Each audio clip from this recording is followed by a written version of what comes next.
તો માંજલપુરની વિધાનસભાની પેટા ચૂંટણી આવી રહી છે, તેવામાં કોંગ્રેસ ઉમેદવારે ફોર્મ ભરી નાખ્યું છે। માંજલપુર વિધાનસભાની પેટા ચૂંટણી જ્યાં કોંગ્રેસ ઉમેદવાર ભીખાભાઈ રબારીએ ફોર્મ ભર્યું હતું। આ તકે કોંગ્રેસ પ્રમુખ અમિત ચાવડા ખાસ ઉપસ્થિત રહ્યા। ભીખાભાઈ રબારી પૂર્વ મંત્રી અને કોંગ્રેસના પ્રદેશ ઉપપ્રમુખ છે। અમિત ચાવડાએ કહ્યું કે ભાજપના સતીશ પટેલ આયાતી ઉમેદવાર છે, ભીખાભાઈ સ્થાનિક ઉમેદવાર છે, જેથી જીતાડવા માટે અપીલ કરી। ભીખાભાઈ રબારીએ પણ સત્તા પક્ષ પર આકરા પ્રહાર કર્યા હતા।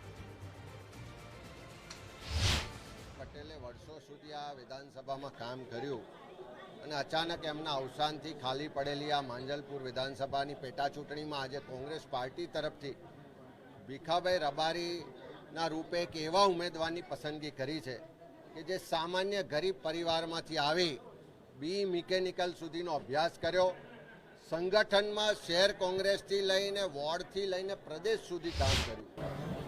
મારા પ્રદેશ કોંગ્રેસના પ્રમુખ અમિતભાઈ ચાવડા અને વિરોધ પક્ષના નેતા ડૉક્ટર તુષાર ચૌધરીએ મને જે 30 વર્ષ પછી જે તક આપી છે, ઉમેદવાર તરીકે પસંદ કર્યો છે, એટલે એમનો હું આભાર માનું।